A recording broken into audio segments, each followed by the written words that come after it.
ஆன்மீக நண்பர்கள் அனைவருக்கும் என் இனிய வணக்கம். இன்றைக்கி நம்ம இந்த பதிவில் ஆடி முதல் வெள்ளி அம்மனை எந்த நேரத்தில் வழிபட்டால் என்ன பலன் கிடைக்கும் என்பதை பற்றி பார்க்கலாம். வாங்க நம்ம பதிவுக்குள்ளே போகலாம். ஆடி மாதம் முழுவதுமே அம்மனை வழிபாடு செய்து வேண்டிய வரங்களை பெறுவதற்கு ஏற்ற காலம். ஆனாலும் ஆடி மாதத்தில் வரும் சில குறிப்பிட்ட நாட்களில் அம்மனை வழிபடுவதால் மிக அதிகமான பலன்களை பெற முடியும். அப்படி ஆடி மாதத்தில் நம்முடைய வாழ்க்கையில் உள்ள பிரச்சனைகள் அனைத்தும் தீர்வதற்காக வழிபட வேண்டிய முக்கியமான ஒரு நாள் ஆடி வெள்ளியாகும். ஆடி மாதத்தில் வரும் 5 வெள்ளிக்கிழமைகளும் ஒவ்வொரு விதத்தில் தனிச்சிறப்பு பெற்றவை. ஆடி முதல் வெள்ளியில் அம்மனை எப்படி வழிபட வேண்டும், எந்த நேரத்தில் எப்படி வழிபட்டால் என்னென்ன பலன்கள் கிடைக்கும், ஆடி முதல் வெள்ளியில் வழிபாட்டு முறைகள் என்ன என்பதை இங்கு தெரிந்து கொள்ளலாம்.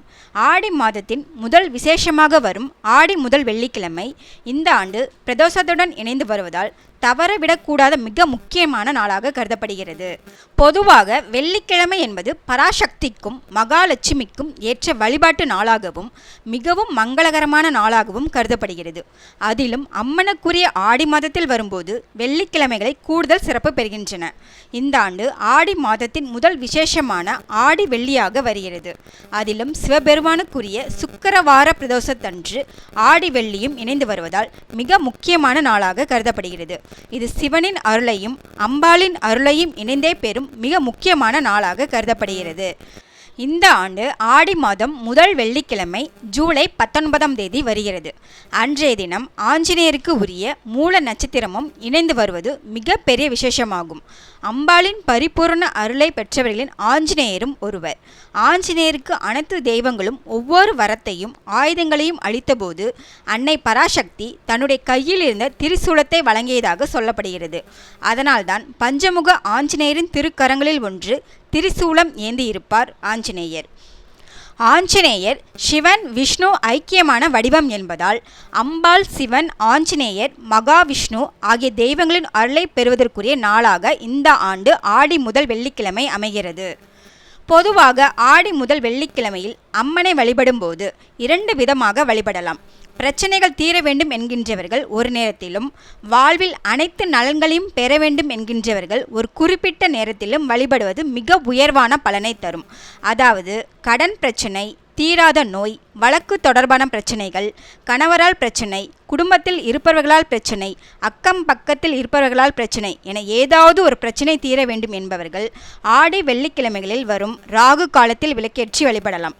வரவு வருவதில்லை, செல்வம் தங்குவதில்லை, மகிழ்ச்சியான நிம்மதியான வாழ்க்கை அமைய வேண்டும், வீட்டில் மகாலட்சுமி கடாட்சம் நிறைந்திருக்க வேண்டும் என்கின்றவர்கள் ஆடி மாத வெள்ளிக்கிழமையில் வரும் சுக்கிர ஓரையில் விளக்கேற்றி வழிபடுவது சிறப்பு. வெள்ளிக்கிழமைகளில் ராகு கால நேரம் என்பது காலை 10:30 மணி முதல் 12 மணி வரையிலான நேரம். வெள்ளிக்கிழமையில் சுக்கிர ஓரை நேரம் என்பது காலை 6 மணி முதல் 7 மணி வரை ஆகும். பகல் 1 மணி முதல் 2 மணி வரை, இரவு 8 மணியிலிருந்து 9 மணி வரை. பிரச்சனைகள் தீர ராகு காலத்தில் வழிபடுபவர்கள் ராகு கால நேரத்தில் துர்க்கை அம்மனுக்கு நெய் தீபம் ஏற்றி செவ்வரளி பூக்களால் அர்ச்சனை செய்து வழிபட வேண்டும். கோவிலுக்கு செல்ல முடியாவிட்டாலும் வீட்டிலேயே ராகு கால நேரத்தில் துர்க்கைக்கு நெய் தீபம் ஏற்றி துர்க்கைக்கான மந்திரங்களை படித்து அரளி பூக்களால் அர்ச்சனை செய்து வழிபடலாம். வீட்டின் பூஜை அறையில் அம்மனுக்கு விளக்கேற்றி வைத்து விளக்குக்கு குங்குமத்தால் அர்ச்சனை செய்து வழிபடுவது சிறப்பு. வீட்டில் திருவிளக்கு பூஜை செய்வதற்கு முன் காலையில் கோவிலுக்கு சென்று அம்பிகையை வழிபட்டு விட்டு வீட்டுக்கு வருவது சிறப்பு. காலையில் செல்ல முடியாவிட்டாலும் மாலையில் விளக்கு பூஜை செய்துவிட்டு அதற்கு பிறகு கோவிலுக்கு சென்று அம்மனை தரிசித்து விட்டு வரலாம். திருவிளக்கில் லக்ஷ்மி, சரஸ்வதி, பராசக்தி, சிவபெருமான், பிரம்மா, மகாவிஷ்ணு போன்ற தெய்வங்களும் 30 முக்கோடி தேவர்களும் வாசம் செய்வதாக ஐதீகம். அதனால் ஆடி முதல் வெள்ளியில் திருவிளக்கு பூஜை செய்வதால் அனைத்து தெய்வங்களின் ஆசிகளும் நமக்கு கிடைத்துவிடும். சுக்கிர ஓரையில் அம்மனை வழிபடுகிறவர்கள் மகாலட்சுமிக்கு சுக்கிர ஓரை நேரத்தில் பால், கற்கண்டு அல்லது கற்கண்டு சாதம் படைத்து தாமரை மலர்களால் அர்ச்சனை செய்து வழிபடலாம். இந்த வழிபாட்டினை கோவிலுக்கு சென்றோ அல்லது வீட்டிலேயே செய்யலாம். கோவிலுக்கு சென்று நெய் விளக்கு ஏற்றுவது மிகவும் சிறப்பானதாகும். எந்த வேண்டுதலும் இல்லை, அனைத்து நலன்களும் கிடைக்கவும் அம்பாளின் அருளை பெறவும் வேண்டும் என்கின்றவர்கள் ஆடி முதல் வெள்ளியில் பிரதோஷ காலம் நிறைவடையும் நேரமாக 6 மணிக்கு வீட்டில் விளக்கேற்றி வில்வ இலைகள் படைத்து வழிபடலாம். இந்த பதிவு உங்களுக்கு பிடித்திருந்தா லைக் பண்ணுங்கள், கமெண்ட் பண்ணுங்கள், ஷேர் பண்ணுங்கள், மறக்காமல் சப்ஸ்கிரைப் பண்ணிக்கோங்க. மீண்டும் அடுத்த பதிவில் சந்திக்கலாம். நன்றி, வணக்கம்.